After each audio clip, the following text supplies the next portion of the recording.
Hoy les hablaremos acerca de la importancia del entrenamiento psicológico en el deportista y cómo esto ayuda a mejorar el rendimiento en los atletas. Cuando pensamos en entrenamiento, siempre pensamos en la táctica, las estrategias, siempre pensamos en velocidad, en resistencia y nunca se piensa en ese entrenamiento psicológico, en esa preparación psicológica. Y es común observar que un deportista puede estar muy bien entrenado en lo físico, puede tener buenas estrategias, puede tener esa mentalidad de ir, de volver, de estar como en interacción con los otros deportistas, pero cuando está bajo presión, lo psicológico le puede jugar en contra. Y a partir de esta situación, entonces vamos a abordar dos temas eh, que son de vital importancia, a pesar de que hay muchas problemáticas, pero nos vamos a enfocar en dos. Nos vamos a enfocar en el choking, que consiste en la pérdida de la capacidad para ejecutar correctamente una habilidad automatizada cuando el deportista se encuentra bajo presión. Y la otra es la kinesofia, que esto lo vamos a ampliar más adelante con nuestro compañero Nicolás. Para superar la kinesiofobia en la fase de readaptación deportiva, la primera estrategia es intervenir a nivel cognitivo mediante la imaginería motora, que es la visualización. Dado que la mente del deportista asocia el movimiento con el dolor de la lesión previa, se le guía para que ensaye mentalmente el gesto técnico que le causa temor con los ojos cerrados, imaginando una ejecución fluida, potente y completamente libre de dolor. Este ensayo mental activa las mismas zonas del cerebro que el movimiento físico real, pero al hacerse en un entorno seguro y sin riesgo, ayuda a reprogramar esa sensación de amenaza y prepara el sistema nervioso para volver a moverse con naturalidad. Una vez superada esa barrera mental inicial, la segunda fase es reconstruir la autoeficacia percibida, es decir, la confianza del deportista en su propio cuerpo a través de una exposición física gradual en el campo. Se diseñan metas paso a paso. El atleta comienza realizando el movimiento que teme a muy baja intensidad y sin oposición, como cambios de dirección suaves en solitario. Y poco a poco se aumenta la dificultad hasta simular un escenario real de competencia con contacto u oposición directa. Al acumular estas pequeñas victorias motrices sin experimentar el dolor, el deportista se da cuenta de que su cuerpo ya está sano y el bloqueo psicológico desaparece por completo. Ya finalizando esta exposición, nos encontramos en la parte de las conclusiones. La primera es la inseparabilidad del trabajo físico y mental. En la práctica diaria de campo es evidente que el talento físico y la repetición técnica no bastan si la mente no está preparada para la competencia.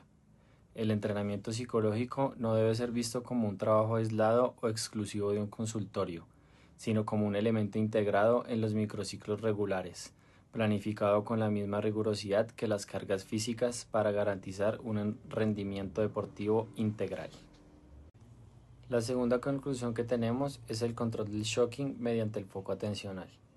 La experiencia de observar deportistas que deslumbran en las prácticas pero se bloquean bajo presión confirma que el shocking no es una falta de habilidad sino una alteración del foco atencional. Al implementar rutinas de preparación le brindamos al atleta una herramienta práctica para anclar su mente en el presente y mantener la atención en el objetivo externo, protegiendo así la automatización de sus gestos técnicos en los momentos decisivos. En la tercera conclusión tenemos el alta médica frente al alta deportiva. Recibir el alta médica tras una lesión no garantiza que el deportista esté listo para competir. Es común observar en la readaptación cómo la kinesiofobia altera la postura y el movimiento natural. Si no aplicamos técnicas como la imaginería motora para que el cerebro vuelva a percibir el movimiento como seguro antes del contacto físico, el riesgo de que el deportista sufra nuevas lesiones por compensaciones biomecánicas es sumamente alto. En la cuarta conclusión tenemos la exposición gradual para reconstruir la autoeficacia. Al igual que se utiliza el principio de sobrecarga progresiva para ganar fuerza física, la reconstrucción de la autoeficacia requiere una progresión metódica. Llevar a un deportista desde la visualización pasiva, pasando por ejercicios sin oposición, hasta llegar a simulaciones de juego real, ha demostrado ser el camino más efectivo en la cancha para que recupere la confianza total en las capacidades de su propio cuerpo. La quinta y última conclusión es el rol del entrenador en la gestión del estrés. Finalmente, el éxito del rendimiento bajo presión recae en entender que la mente lidera el cuerpo.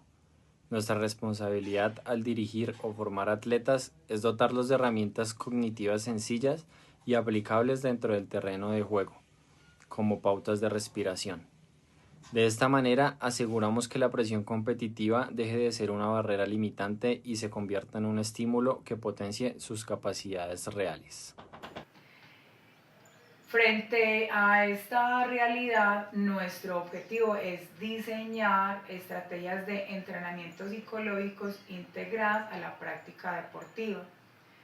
La intención no es reemplazar el entrenamiento físico, sino acorde o juntamente con el entrenamiento físico, trabajar como la preparación psicológica para que vayan a la par y sea un constante aprendizaje durante el entrenamiento.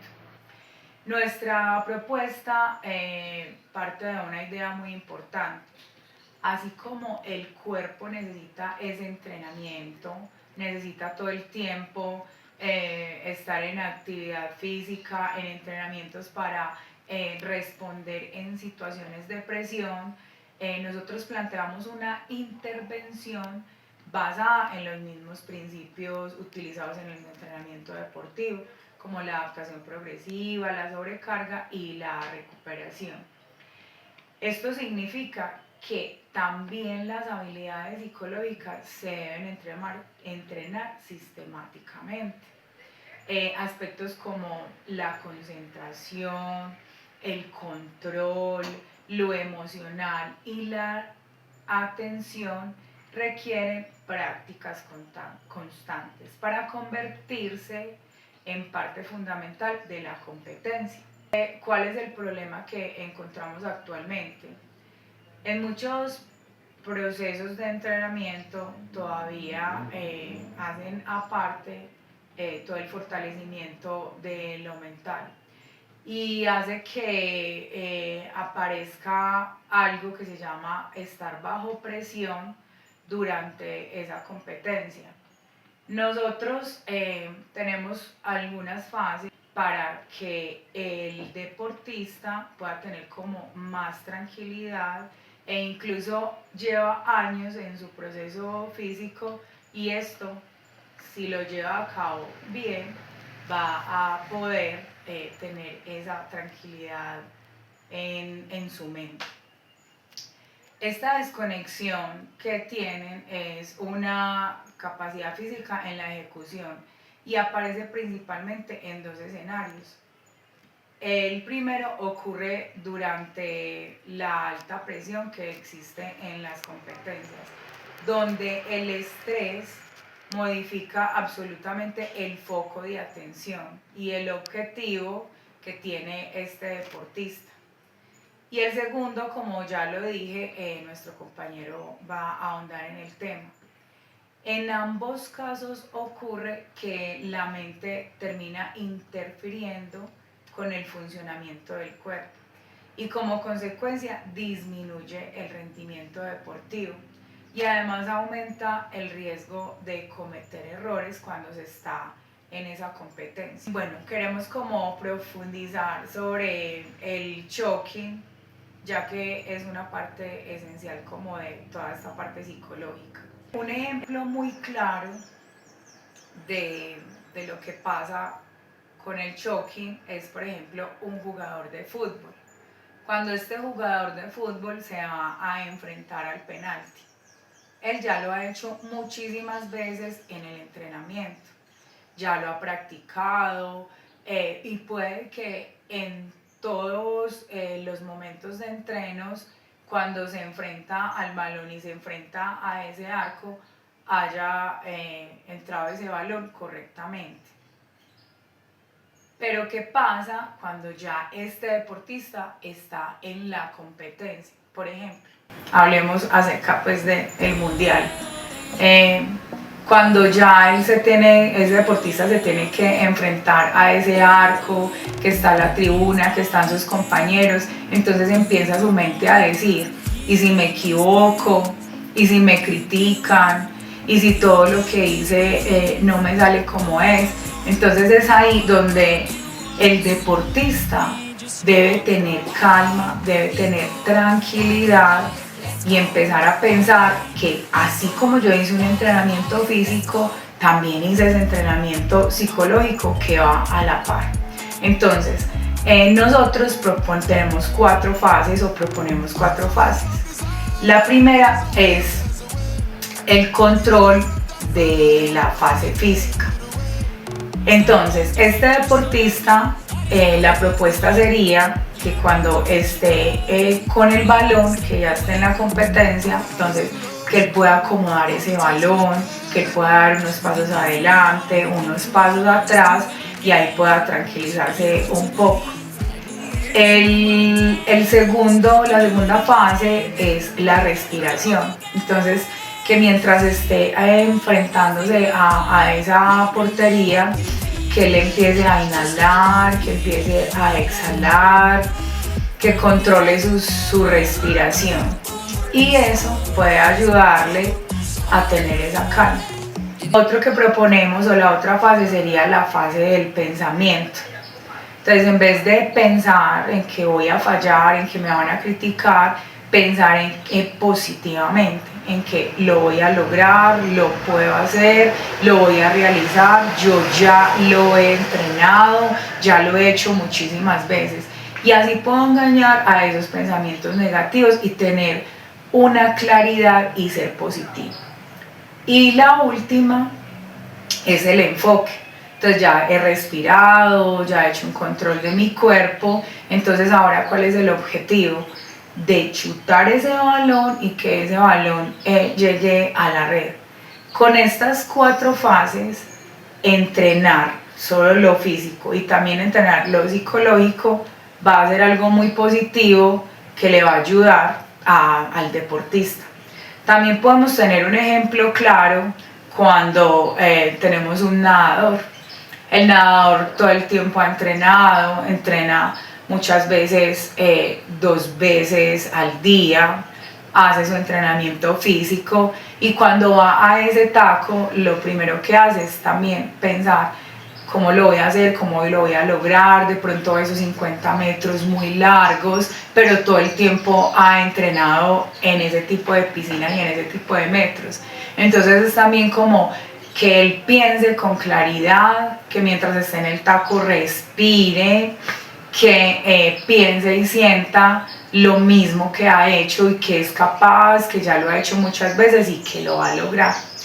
Cuando el nadador hace esta parte de las 4 fases, ya suena el pito y lo que hace es que se lanza y ya lo hace con toda tranquilidad porque está confiando plenamente en lo que ya entrenó y piensa como en las palabras de su entrenador también, que eso es algo también positivo que puede ayudarle al deportista. Entonces, lo más importante en esta rutina no debe practicarse únicamente antes de la competencia, sino que también debemos practicarlo cuando estamos en el entrenamiento. Entonces yo voy a ser capaz y esos hábitos se vuelven automáticos en mí y yo ya en medio de esa competencia va a ser un poco más fácil porque también lo estuve entrenando. Y eso me va a ayudar a responder con mayor tranquilidad y a mantener la calidad de la ejecución. Para finalizar esta intervención, quisiera destacar que el entrenamiento psicológico no debe verse como un complemento opcional, sino como una parte esencial de la preparación deportiva. Entrenar la mente y todo el trabajo físico y técnico puede expresarse de la mejor manera durante la competencia. Entonces esta es como la problemática, una de las problemáticas y como nuestra propuesta, que todas estas fases se puedan orientar con ese entrenador y poder hacer la parte física y también hacer como ese entrenamiento psicológico. Y así puedo subir el rendimiento a un nivel máximo y este deportista se puede ayudar en esos tiempos o en esa mayor presión que vaya a tener en la competencia. Chao, chao.